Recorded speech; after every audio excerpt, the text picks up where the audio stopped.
শুভ বিকাল বন্ধুগণ, তোমাদের সকলকে স্বাগত জানাই আমার ইউটিউব চ্যানেল লেটস টিচে।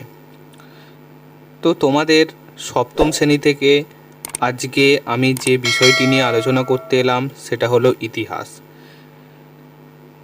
তোমাদের খুব শিগগির পরীক্ষা, তাই আমি খুব তাড়াতাড়ি তোমাদের ইতিহাস বিষয়টি অর্থাৎ ডিমান্ডেড বিষয়টি নিয়ে চলে আসছি।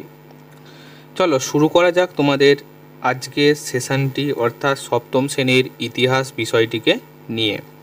প্রথমে দেখো, তোমাদের যে বিষয়টি জানার দরকার সেটা হলো 15 নম্বরের প্রশ্নোত্তর আছে এবং সময় আছে কত, 30 মিনিট।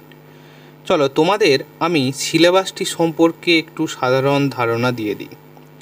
সিলেবাসটিতে কি আছে দেখো, প্রথমে আছে ইতিহাসের ধারণা, তারপর আছে ভারতের রাজনৈতিক ইতিহাসের কয়েকটি ধারা এবং 3 নম্বরে যেটি আছে সেটি হলো ভারতের সমাজ, অর্থনীতি ও সংস্কৃতির কয়েকটি ধারা।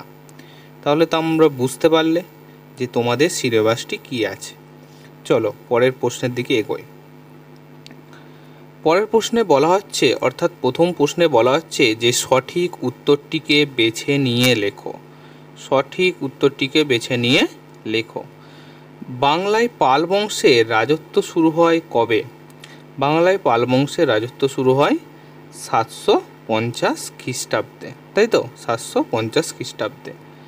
প্রথম খলিফা কে ছিলেন? মোহাম্মদ ঘুরি, বাইতুল্লাহ না আবু বকর? তাহলে প্রথম খলিফা কে ছিলেন?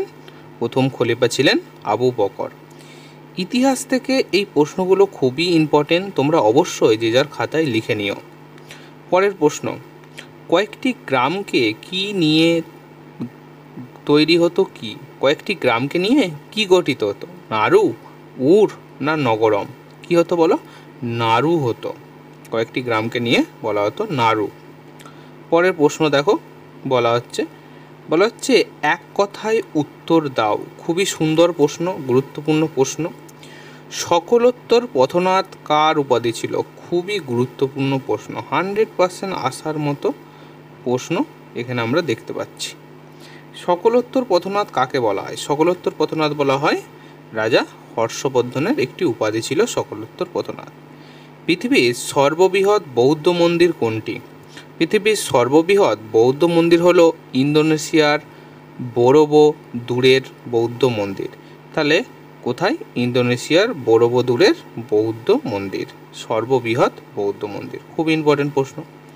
পরের প্রশ্ন চলো, যে কোনো একটি প্রশ্নের উত্তর দিতে বলা হচ্ছে। প্রাচীন বাংলার প্রধান দুটি অঞ্চলের নাম লেখো। প্রাচীনকালে বঙ্গ বলতে কোন অঞ্চলকে বলা হতো? প্রাচীনকালে বাংলায় প্রধান দুটি অঞ্চলের নাম কি? পুণ্ড্রবর্ধন ও বরেন্দ্র। প্রাচীনকালে বঙ্গ কাকে বলা হতো? ভাগীরথী ও পদ্মার মাঝে ত্রিভুজের মতো দেখতে যে বদ্বীপ অঞ্চল তাকে বঙ্গ বলা হতো। তাহলে প্রাচীনকালে বঙ্গ কাকে বলে গো? ভাগীরথী ও পদ্মার মাঝে ত্রিভুজের মতো দেখতে যে বদ্বীপ অঞ্চল বিশিষ্ট অঞ্চলকে বলা হয় বঙ্গ। পরের প্রশ্ন, খুব গুরুত্বপূর্ণ প্রশ্ন। লক্ষণ সেনের রাজসভায় পঞ্চরত্নের নাম লেখো। লক্ষণ সেনের রাজসভায় পঞ্চরত্নের নাম লিখতে বলা হচ্ছে। কে কে? জয়দেব, গোবর্ধন, উমাপতিধর, ধৈ এবং শরণ। খুব ইম্পর্ট্যান্ট প্রশ্ন। পরের প্রশ্ন, বড় প্রশ্ন, শশাঙ্ককে কেন বৌদ্ধ ধর্ম বিদ্বেষী বলা হয়? কারণ উনি কেন বৌদ্ধ ধর্মের প্রতি বিদ্বেষ প্রকাশ করতেন।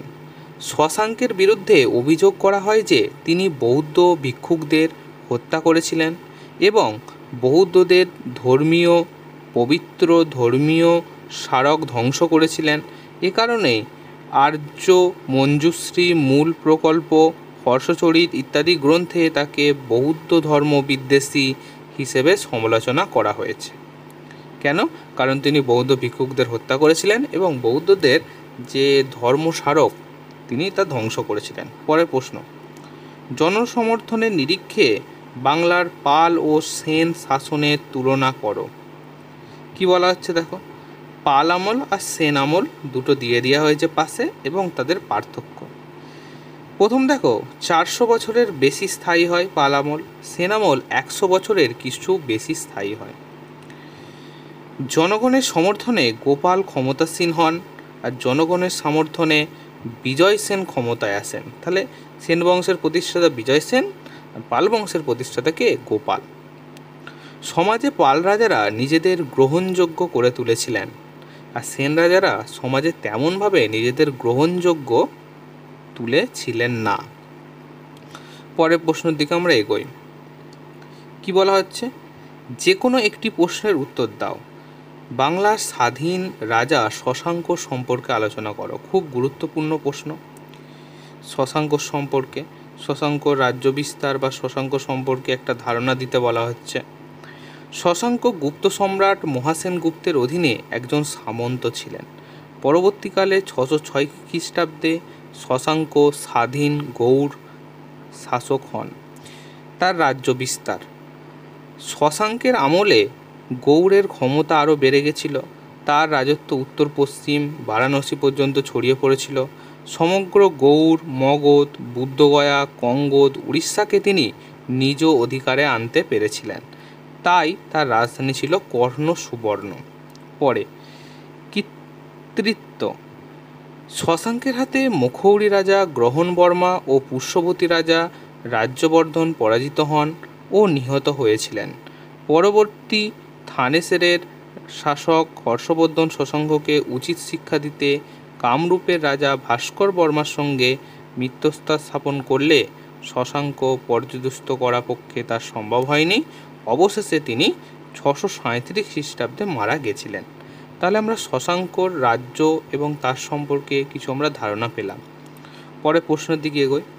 বিক্রমশীল মহাবিহারের পরিচয় দাও।